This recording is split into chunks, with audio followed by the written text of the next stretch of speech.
achieve us high. Today we are going to discuss a very interesting topic and not just interesting, ये question भी है जो बहुत सारे स्टूडेंट्स में से आप में से ही बहुत सारे स्टूडेंट्स ने पूछा है कि what is the difference between mind and brain. ये दो टर्म्स हैं जो बहुत ज्यादा कंफ्यूज करती है, स्पेशली तब जब आप साइकोलॉजी को पढ़ना स्टार्ट करते हैं। तब आप कहीं कहीं पर ऐसा कंफ्यूज हो जाते हैं कि are we suppose to use the word mind और द ब्रेन। तो ये कंफ्यूजन आज हम इस वीडियो की हेल्प से आपका दूर करेंगे and I would suggest you to watch this video till end because it is not just an informatory video but also going to be very useful for you if you are studying psychology and if you are new to psychology this will really be helpful for you. So let's begin.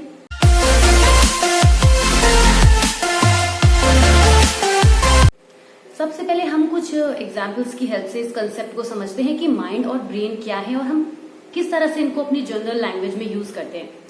आप कहते हैं कि मेरे mind में ये question आया तो मैंने मैम से ये क्वेश्चन पूछ लिया। डू यू एवर से मेरे ब्रेन में ये क्वेश्चन आया तो मैंने मैम से पूछ लिया? No, right? तो ये डिफरेंस आपने नोटिस किया कि आप ब्रेन को और माइंड को किस तरह से यूज करते हैं।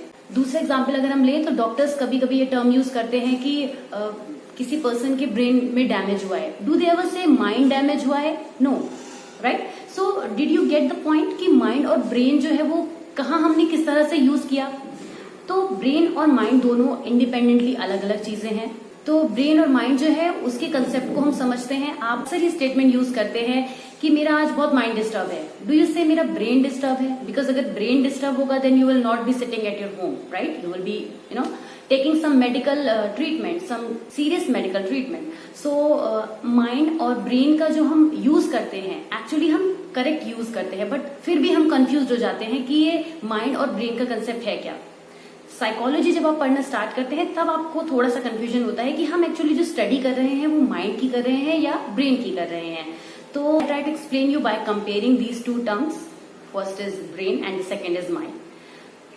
सबसे पहले तो हम ये कहेंगे कि brain is an organ whereas mind is not an organ. Brain जो है वो ह्यूमन बॉडी का एक पार्ट है, एक विजिबल पार्ट है जिसकी हम स्टडी कर सकते हैं, जिसको हम फिजिकली फील कर सकते हैं, देख सकते हैं, समझ सकते हैं। बट जो माइंड है that is not at all an organ of human body. आप ह्यूमन बॉडी को जब डिटेल में पढ़ते हैं, बायोलॉजी में पढ़ते हैं, देन यू नेवर डिस्कस और you never study about mind, you always study about brain first. तो हम पहला डिफरेंस जो एकदम क्लियर है जो हम समझ सकते हैं that brain is an organ whereas mind is not at all an organ. दूसरा डिफरेंस अगर हम समझें तो brain is a physical place, एक फिजिकल प्लेस है जहां पर और भी कई चीजें जो होती हैं वो स्टोर होती हैं। But mind resides in that place, in that physical place. जो ब्रेन है वो फिजिकली हमें विजिबल होता है बट माइंड जो है वो हमें विजिबल नहीं होता। माइंड जो है वो ब्रेन में रिसाइड करता है। तो ये एक डिफरेंस है जिससे आप समझ सकते हैं कि ब्रेन और माइंड में क्या अंतर है। थर्ड, जैसा कि हमने अभी कहा कि ब्रेन जो है वो एक विजिबल वर्ड ऑफ बॉडी है, हमारी बॉडी का एक विजिबल वर्ड है जिसको हम देख सकते हैं, जिसको हम अंडरस्टैंड कर सकते हैं। बट जो माइंड है that is an invisible world of imagination and creativity. जो माइंड है वहां पर इमेजिनरी थॉट्स प्रोड्यूस होते हैं, लेकिन जो ब्रेन है वो एक फिजिकल वर्ल्ड है बॉडी का। क्योंकि जो ब्रेन है वो एक फिजिकल वर्ल्ड है तो हम इसे कह सकते हैं that it is the CPU of body, central processing unit. यहां से ही हमारी जो है वो ब्रेन की ही हेल्प से हमारी जो बॉडी की भी फंक्शनिंग होती है, राइट? हमारा जैसा हमारा ब्रेन चलता है उसके अकॉर्डिंग हमारी बॉडी वर्क करती है, हम एज अ ह्यूमन वर्क करते हैं। बट जो माइंड है that can not be a CPU of a body because that resides in the brain. We can say that it is an imaginary world, जबकि brain को हम body का CPU कह सकते हैं। तो ये भी एक डिफरेंस है जिसकी हेल्प से हम इसको समझ सकते हैं।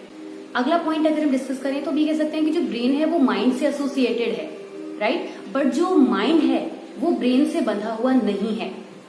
ब्रेन में जो फंक्शनिंग होती है उसको हम माइंड कह सकते हैं, राइट? क्योंकि ब्रेन में हमारी थॉट प्रोसेसिंग होती है, सब चीजें जो भी होती हैं, ये सारी जो हमारी कॉग्निटिव टर्म्स हैं इनको हम क्या कह सकते हैं? माइंड का नाम दे सकते हैं। कुछ सोचना, किसी चीज के बारे में इमेजिन करना, कोई क्रिएटिविटी निकल के आना, ये सब कहाँ से आती है? ये सब जो फंक्शनिंग होती है इसी को हम माइंड कह सकते हैं कि ये हमारा माइंड वर्क करता है, माइंड हमारा ज्यादा अच्छा सोचता है, माइंड हमारा बहुत अच्छे से जो है ना क्रिएटिविटी की बात करता है। तो लेकिन जो माइंड है वो ब्रेन से एसोसिएटेड नहीं है। माइंड अपने आप में जो है वो एक प्रोसेसिंग का कह सकते हैं एक वे है, स्ट्रक्चर्ड वे है। तो इस तरह से माइंड और ब्रेन को हम यहाँ पर भी डिफ्रेंशिएट कर सकते हैं। एक बहुत कॉमन बात अब हम डिस्कस करेंगे जो बहुत सारे स्टूडेंट्स हमसे पूछते हैं कि हम साइकोलॉजी में किस चीज की स्टडी करते हैं, ब्रेन की स्टडी करते हैं या माइंड की स्टडी करते हैं। तो अब हम अपने सबसे इम्पोर्टेंट टॉपिक पर आते हैं, ब्रेन और माइंड को डिस्कस करने के बाद, कि हम साइकोलॉजी में ब्रेन की नहीं माइंड की स्टडी करते हैं, because we have already said about it. हम आप और वीडियोस देखेंगे साइकोलॉजी के, वहां पर मैंने इस चीज को कई बार यूज किया है कि that psychology is the study of mind and behaviour. जो साइकोलॉजी है वो क्या है? That is the study of mind and behaviour. तो माइंड की स्टडी हम साइकोलॉजी में करते हैं, लेकिन अगर हम बात करें कि हम ब्रेन की स्टडी कहाँ करते हैं, then we can say that in biology, also in psychology at some levels. कुछ लेवल्स पर हम साइकोलॉजी में भी ब्रेन की बात करते हैं, बट जो ब्रॉडली हम अगर बात करें तो साइकोलॉजी में जो हम स्टडी करते हैं वो ह्यूमन माइंड की करते हैं, हम ह्यूमन ब्रेन की स्टडी नहीं करते। और बायोलॉजी में हम प्योरली ब्रेन की स्टडी करते हैं, वहां पर हम माइंड की बात नहीं करते। पार्शियली हम कर सकते हैं एज पर द रिक्वायरमेंट और जो टॉपिक्स हमारे हैं उसके according, but main focus biology में होता है वो होता है ह्यूमन ब्रेन पर, और साइकोलॉजी में जो हम बात करते हैं वो हम बात करते हैं ह्यूमन माइंड की। तो psychology is the study of human mind and behaviour. एक चीज में बिल्कुल क्लियर लेकर चलनी है कि अगली बार से जब भी हम माइंड और ब्रेन की बात करेंगे, हम बहुत ज्यादा क्लियर होंगे कि हम साइकोलॉजी में बात कर रहे हैं, then definitely we are talking about human mind. So I hope this video is going to be very helpful for you. Please subscribe to our channel, and for more such stuff, stay connected with us. Keep watching, keep liking our videos. Thank you so much. Bye bye.